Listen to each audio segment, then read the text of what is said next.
Hello tout le monde, c'est Raph, j'espère que vous allez bien. Moi ça va, je me suis remis de mon déménagement de la semaine dernière.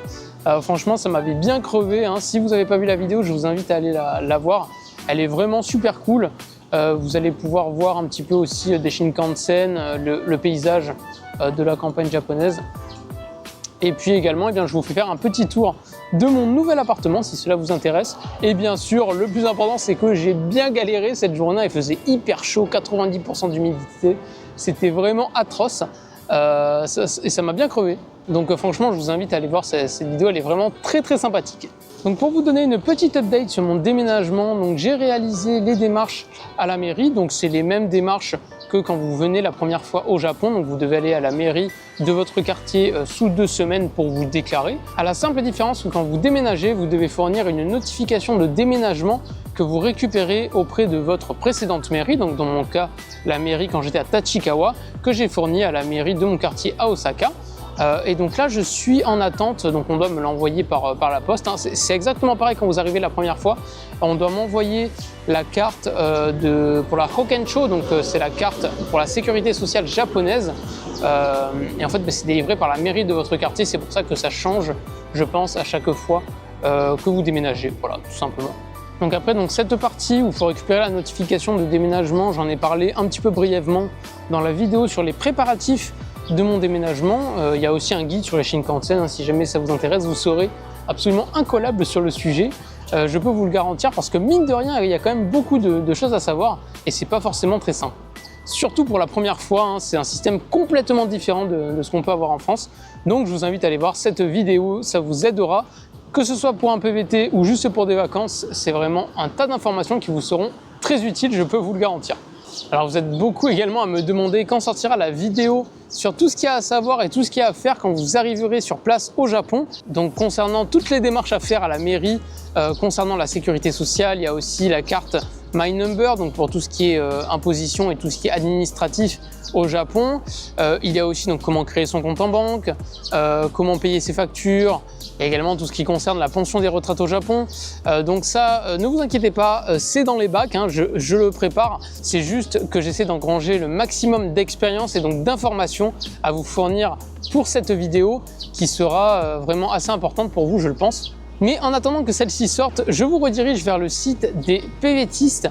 Ce site, j'en ai déjà parlé lors de la vidéo comment préparer son PVT au Japon. Donc il traite vraiment énormément d'informations, je pense vraiment 80% des informations dont vous avez besoin ce sera là-dedans, voire peut-être 90%. Ils ont même un guide gratuit pour le PVT au Japon et pour également plein d'autres pays si vous le souhaitez. Donc franchement, je ne peux que vous conseiller d'aller vers ce site internet. Donc maintenant que cette petite parenthèse sur cette future vidéo et cette update de ma vie à Osaka et de mon déménagement à Osaka sont faits, je vais pouvoir vous parler de ce que nous allons faire aujourd'hui. Donc aujourd'hui nous allons nous rendre dans un lieu très peu connu des touristes à Osaka. Nous allons nous rendre vers le parc Chishima qui est assez connu des locaux pour sa colline artificielle Showayama, donc offrant une magnifique vue sur le port et le centre d'Osaka. Et ce parc est aussi réputé pour ses azalées. Vous savez, donc ce sont ces petits buissons, petits arbustes qui font de magnifiques fleurs au printemps. En revanche, je ne sais pas si on en verra aujourd'hui étant donné que nous sommes en été, hein. C'est la première fois que je vais à ce parc également, donc nous allons pouvoir le découvrir ensemble. Et à côté de ce parc, il y a également un lieu où je vais pouvoir vous faire découvrir mon activité favorite au Japon, ou du moins l'une de mes activités favorites ici. Donc c'est parti, on perd pas plus de temps, on y va, c'est parti!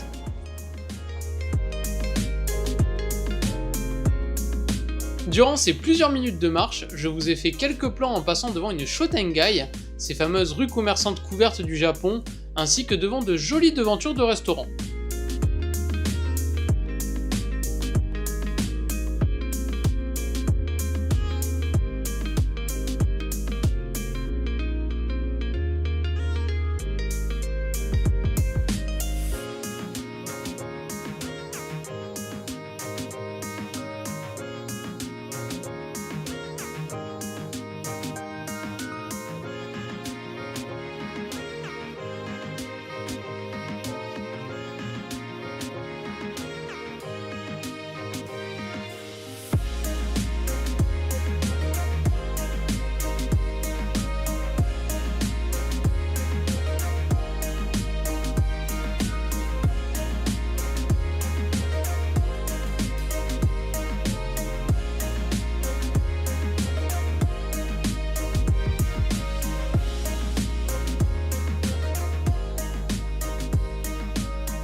Je suis aussi passé dans un espace avec de multiples magasins et restaurants avant de rentrer dans le parc Chishima par des escaliers.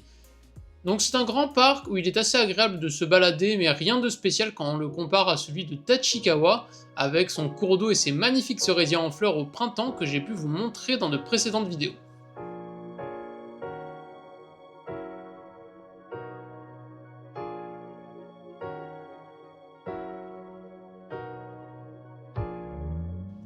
J'avais lu que le parc offrait une vue magnifique sur Osaka et son port. Certes, la vue est sympathique, mais franchement, pas de quoi s'extasier non plus.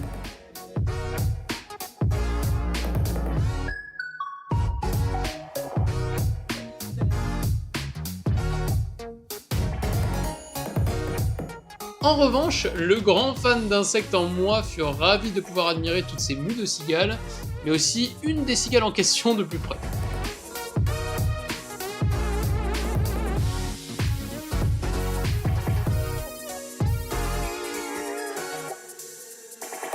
Après cette petite balade, direction le restaurant que nous avions croisé plus tôt, et je dois dire que j'ai bien été surpris au moment d'être servi.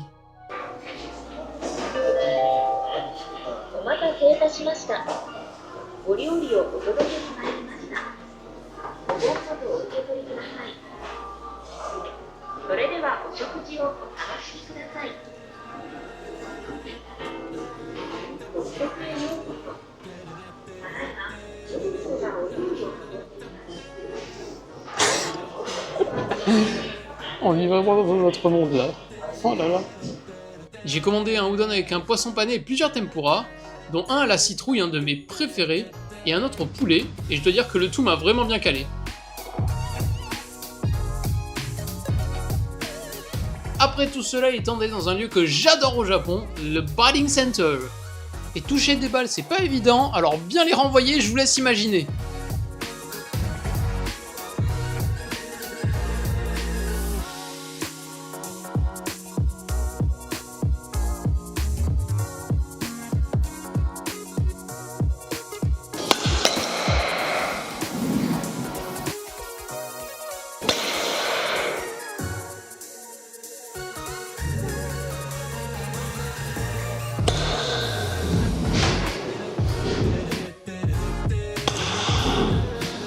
Par contre, faites attention parce qu'un drame est vite arrivé.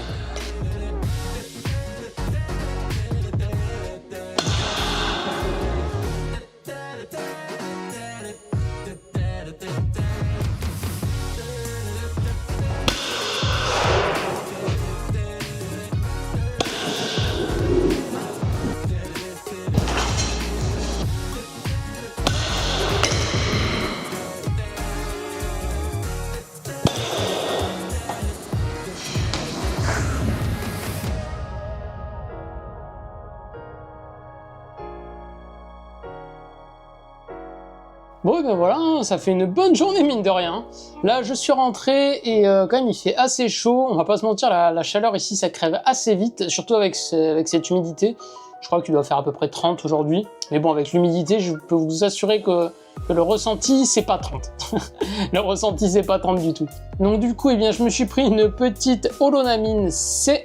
Donc c'est classiquement une boisson énergétique pétillante. Des comme ça, il y en a plein au Japon. Hein. Il y en a de toutes sortes. C'est un peu les potions magiques du Japon. Donc si cette vidéo nous a plu, n'hésitez pas à mettre un gros coup de batte de baseball comme je l'ai fait au Bathing Center sur les boutons like et s'abonner. Et également à mettre un commentaire, ça me ferait hyper plaisir. Et puis sur ce, on se retrouve très vite dans une prochaine vidéo. Ciao tout le monde!